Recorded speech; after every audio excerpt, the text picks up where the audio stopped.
খালেদা জিয়ার শারীরিক অবস্থা অপরিবর্তিত, বেশ কিছু পরীক্ষা নিরীক্ষায় ভালো ফলাফল, আজ আসছে না এয়ার অ্যাম্বুলেন্স। বিএনপি ক্ষমতায় গেলে আবারও খাল খনন কর্মসূচি শুরু হবে বলেন তারেক। গণতান্ত্রিক ব্যবস্থা ব্যাহতে ষড়যন্ত্র অব্যাহত থাকার অভিযোগ। বর্তমান পরিস্থিতিতে নির্বাচনের লেভেল প্লেইং ফিল্ড নেই দাবি জামায়াতের। ভোট পেছালে দেশ গভীর সংকটে পড়বে বললেন আমির। এবং ভোটের আগে হত্যাকাণ্ড সহ চোরাগোপ্তা হামলা বন্ধে ম্যাজিক নেই বলেন স্বরাষ্ট্র উপদেষ্টা। গণতন্ত্রের স্বার্থে ফেব্রুয়ারিতেই ভোটে যাবে সরকার।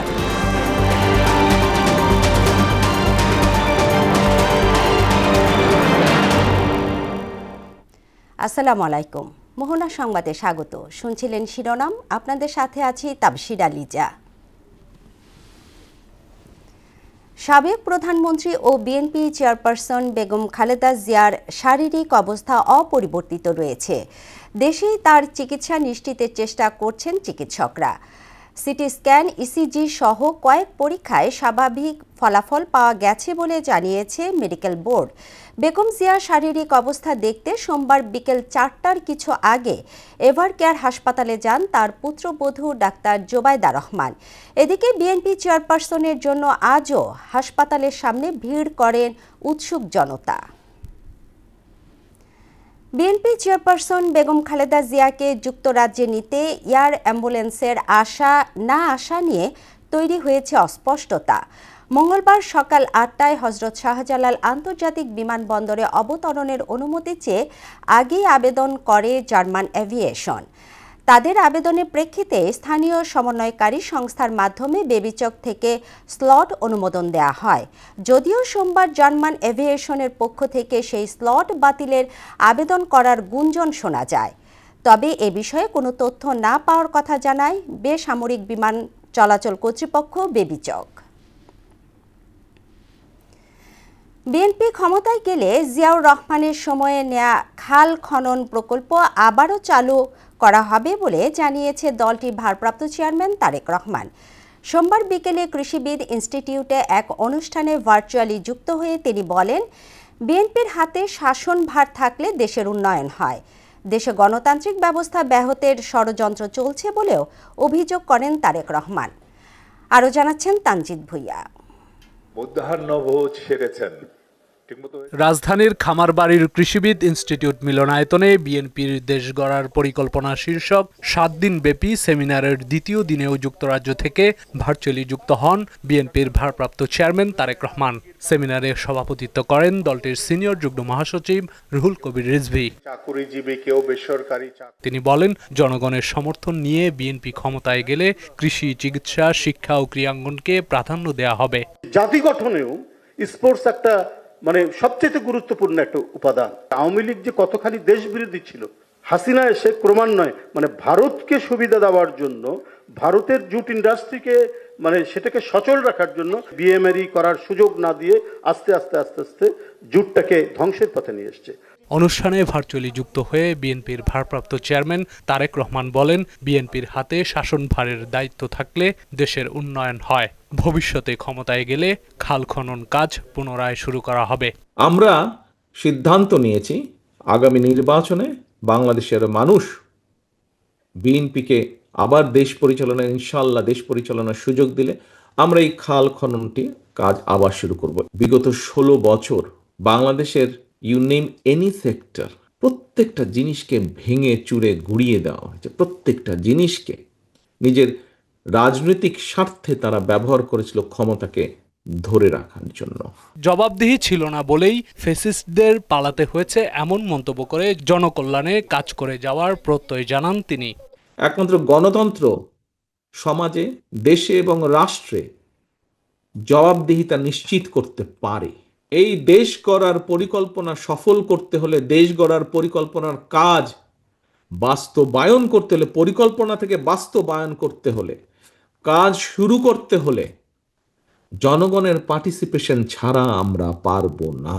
গণতন্ত্রকে বাধাগ্রস্ত করতে একটি মহল ষড়যন্ত্র করছে বলেও অভিযোগ করেন তারেক রহমান। মানুষ ধানের শীষের পক্ষে রায় দিলে এই প্রত্যেকটা 8টার প্রত্যেকটা প্ল্যান আমরা বাস্তবায়ন করতে পারবো ইনশাল্লাহ। তানজিদ ভুইয়া, মোহনা সংবাদ, ঢাকা।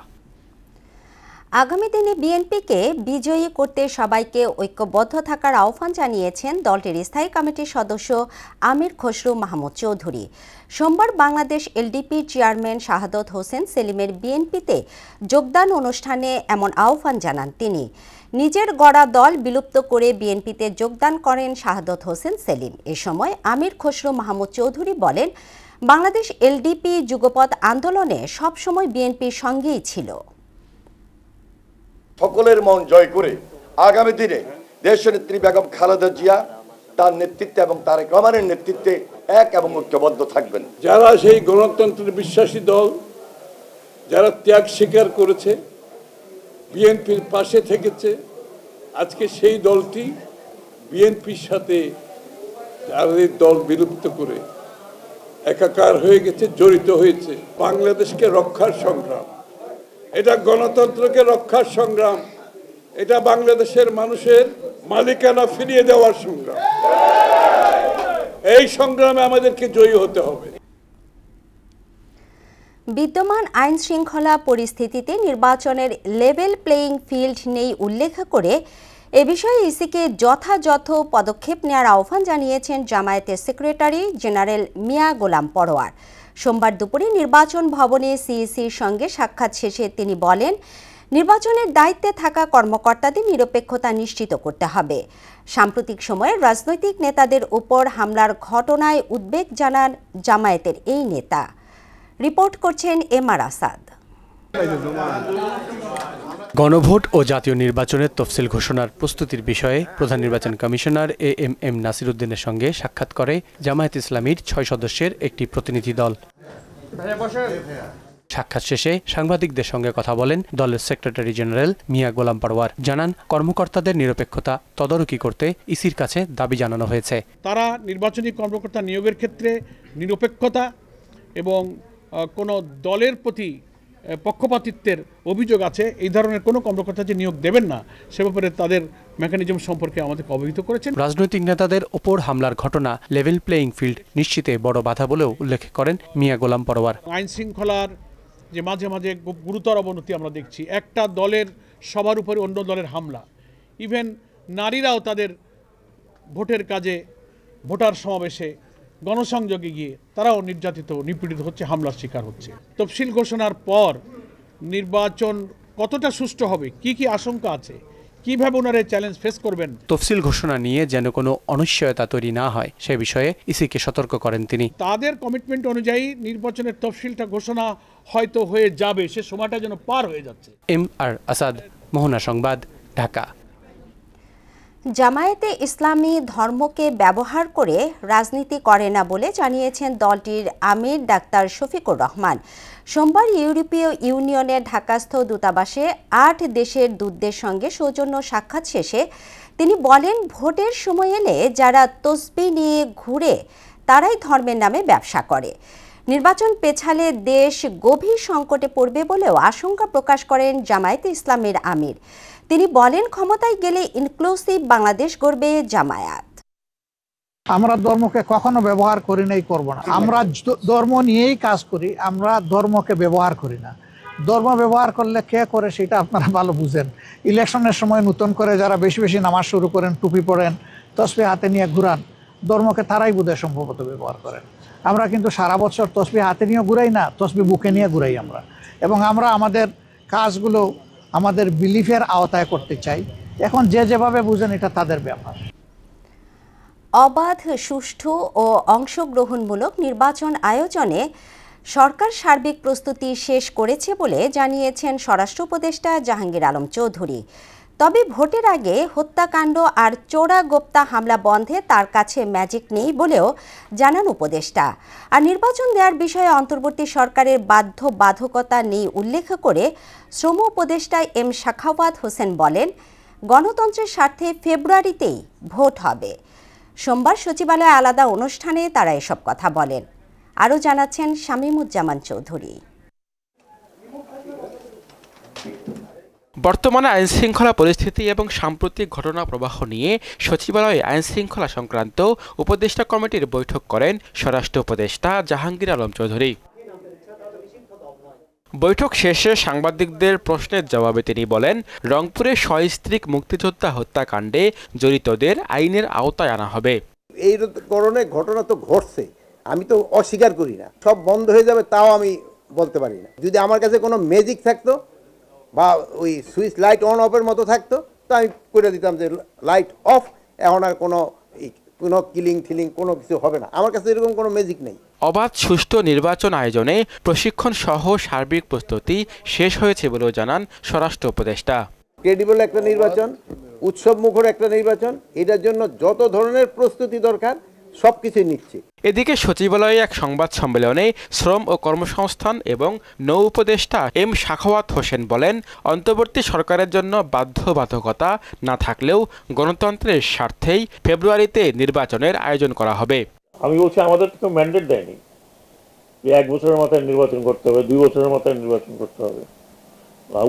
দেশে একটা নির্বাচন হওয়া উচিত, নির্বাচিত সরকার আসা উচিত, একটা যেটাকে বলে ইউনিভার্সাল যেটা ডেমোক্রেটিক প্রসেস, সেই প্রসেসটা এস্টাবলিশ হওয়া উচিত। এক প্রশ্নের জবাবে নৌ উপদেষ্টা জানান, চট্টগ্রাম বন্দরে প্রতিদিন 2 থেকে 2.5 কোটি টাকার চাঁদাবাজি হয়। এটা বন্ধ সহ সার্বিক উন্নয়নের স্বার্থে ব্যবস্থাপনার জন্য বিদেশিদের আনা হচ্ছে।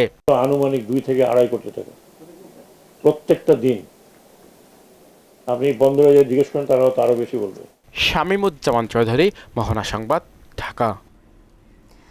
জুলাই আগস্টে সংঘটিত মানবতা বিরোধী অপরাধ মামলায় ওবায়দুল কাদের ও সাবেক মন্ত্রী প্রতিমন্ত্রী সহ 41 জনের বিরুদ্ধে 2 মাসের মধ্যে তদন্ত প্রতিবেদন জমা দেওয়ার নির্দেশ দিয়েছেন ট্রাইব্যুনাল।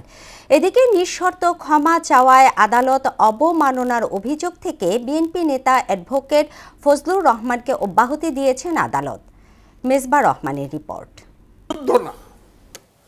সেই কারণে আমি বলছি যে 23 নভেম্বর বেসরকারি একটি টেলিভিশন চ্যানেলে ট্রাইব্যুনাল ও এর বিচার ব্যবস্থা নিয়ে অবমাননাকর বক্তব্য দেয় বিএনপি নেতা অ্যাডভোকেট ফজলুর রহমানকে সশরীরে হাজির হয়ে ব্যাখ্যা দিতে নির্দেশ দেন আন্তর্জাতিক অপরাধ ট্রাইব্যুনাল। আরেকটা ট্রাইব্যুনাল হোক এবং আরো কঠিনভাবে বিচার হোক। কয়েকজন সিনিয়র আইনজীবী নিয়ে ট্রাইব্যুনালে হাজির হন ফজলুর রহমান। পরে আইনজীবীর মাধ্যমে আদালতের কাছে নিঃশর্ত ক্ষমা প্রার্থনা করেন তিনি। আদালতের প্রতি জনাব ফজলুর রহমান এবং বাংলাদেশের বিচার ব্যবস্থার প্রতি তার যে শ্রদ্ধা এবং সম্মান এবং আস্থা, সে কথাটি আমরা আদালতের সামনে উপস্থাপন করেছি। আদালত আমাদের বক্তব্যটি গ্রহণ করেছেন। মিস্টার ফজলুর রহমান এই মুক্তিযোদ্ধাদেরকে স্মরণ করতে গিয়েই একটি টকশোতে যে কথাগুলো বলেছেন, ইনফ্যাক্ট এটা আদালতকে মেলাইন করার জন্য বলেন নাই এবং আদালতকে উদ্দেশ্য করেও বলেন নাই।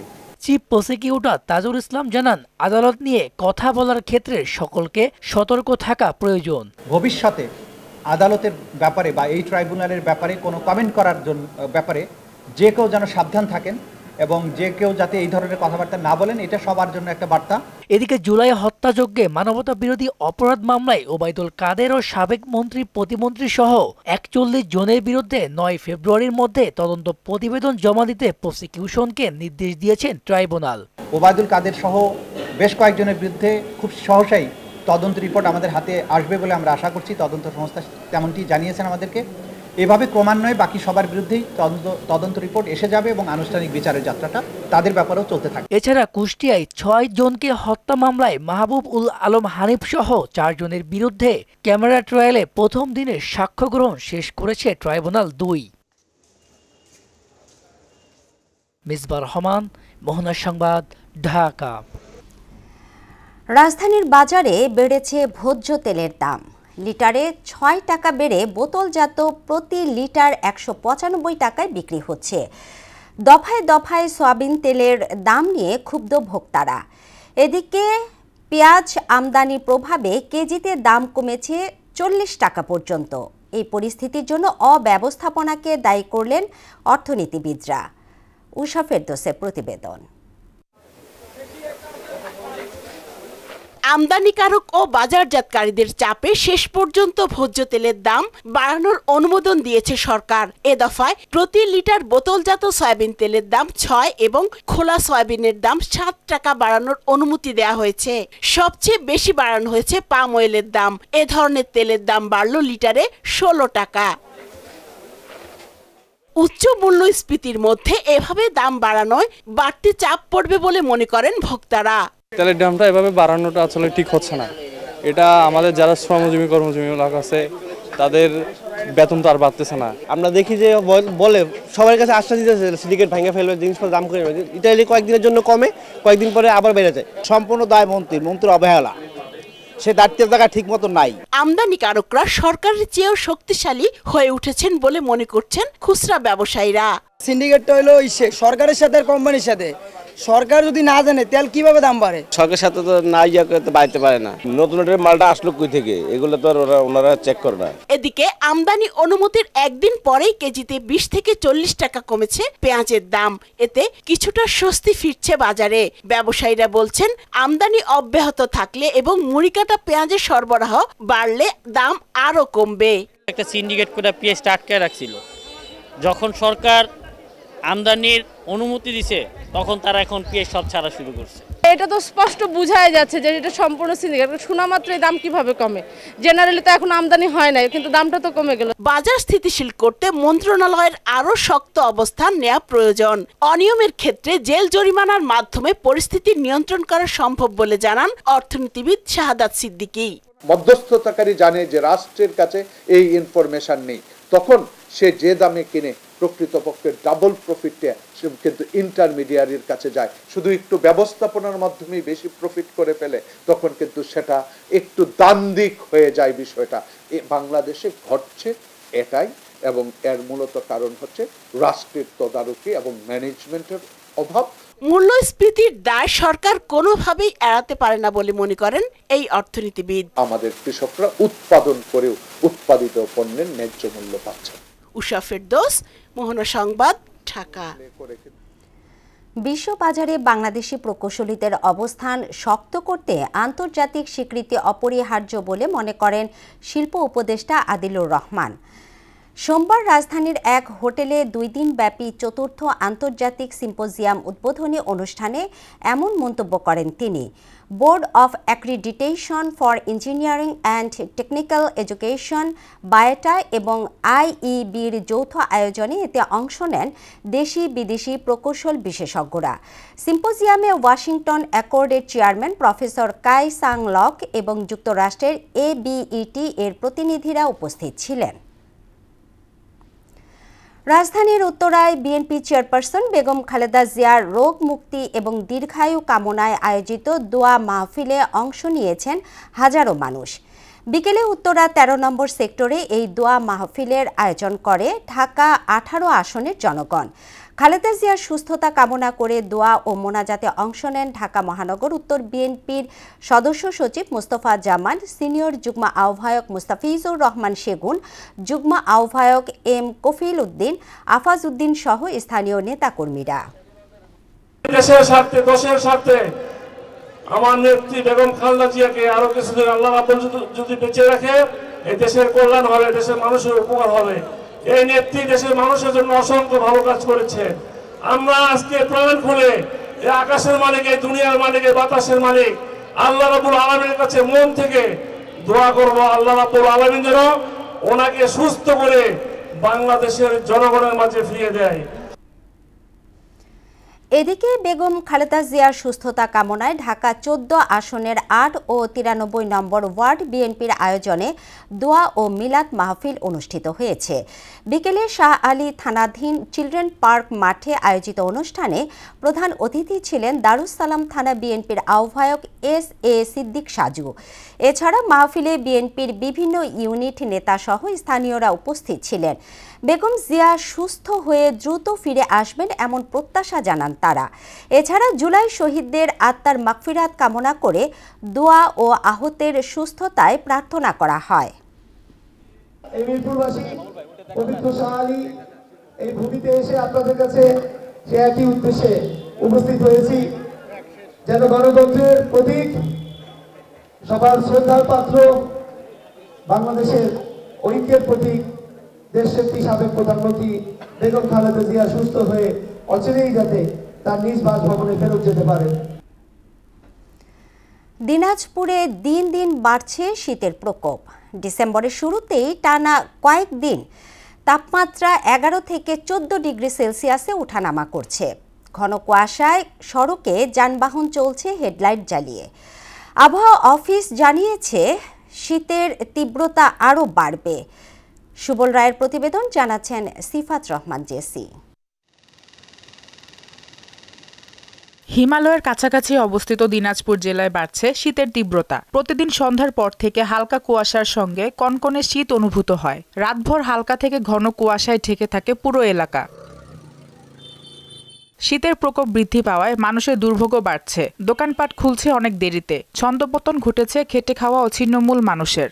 সকালবেলা আসতে দেরি হচ্ছে, তারপরে সরকার পদে কিছু পাওয়া যাচ্ছে না। শীতকাল, আমাদের কামাই একটু কম হচ্ছে। আর গরিব মানুষ, আমরা তো দিন না কর্ম করলে আমার ভাতে নেই। ঠান্ডার কারণে আমরা গাড়ি ঘোড়া চালাইতে পারতেছি না। এই যে আসতে পারতেছি না, গলার ব্যথা হচ্ছে। ঠান্ডার কারণে তো হাত পা কোকড়া হচ্ছে। দিনাজপুরে দিন ও রাতের তাপমাত্রার পার্থক্য ক্রমশ কমে আসছে বলে জানান আবহাওয়া অফিসের কর্মকর্তা।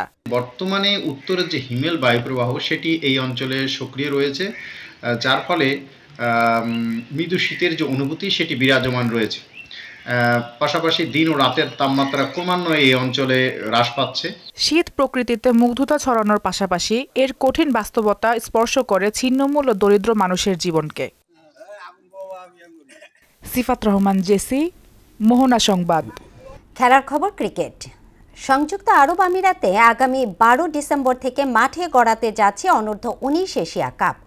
8 দলের অংশগ্রহণে এই টুর্নামেন্টের ফাইনাল মাঠে গড়াবে 21 ডিসেম্বর। এই আসর সামনে রেখে 15 সদস্যের দল ঘোষণা করেছে বিসিবি, যেখানে অধিনায়ক হিসেবে রয়েছেন আজিজুল হাকিম তামিম। এছাড়া স্ট্যান্ড বাই তালিকায় রাখা হয়েছে 5 ক্রিকেটারকে। এশিয়া কাপে শ্রীলঙ্কা, আফগানিস্তান ও নেপালের সঙ্গে বি গ্রুপে আছে বাংলাদেশ। আগামী 13 ডিসেম্বর আফগানিস্তানের বিপক্ষে ম্যাচ দিয়ে যাত্রা করবে তামিমরা। এবার হকি। যুব হকি বিশ্বকাপে অস্ট্রিয়াকে 5-2 গোলে হারিয়ে চ্যালেঞ্জার্স কাপ জিতল বাংলাদেশ। মাদুরাই আন্তর্জাতিক হকি স্টেডিয়ামে 17তম স্থান নির্ধারণী ম্যাচে হ্যাট্রিক করেছেন ডিফেন্ডার আমিরুল ইসলাম। 6 ম্যাচ মিলিয়ে এটি তার 5ম হ্যাট্রিক। আর টুর্নামেন্টে আমিরুলের গোল সংখ্যা সর্বোচ্চ 18টি। জুনিয়র ওয়ার্ল্ড কাপে এটি সর্বাধিক। যুব বিশ্বকাপ হকিতে গ্রুপ পর্ব থেকে বাদ হয়ে যাওয়া 8 দলের মধ্যে স্থান নির্ধারণী পর্বকে আন্তর্জাতিক হকি সংস্থা এবার আনুষ্ঠানিকভাবে চ্যালেঞ্জার্স ট্রফি নাম দিয়েছে। শেষ করছি মোহনা সংবাদ, তবে যাবার আগে শিরোনামগুলো আরও একবার।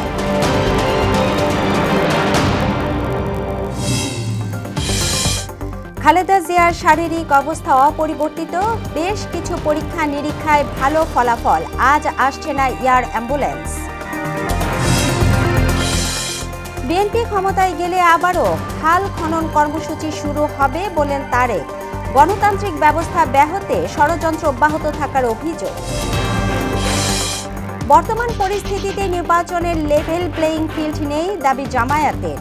ভোট পেছালে দেশ গভীর সংকটে পড়বে বললেন আমির।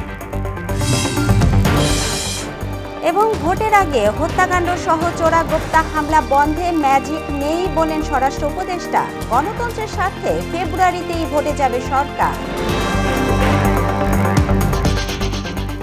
এই ছিল মোহনা সংবাদে। মোহনার সবশেষ খবর জানতে ভিজিট করুন www.mohona.tv।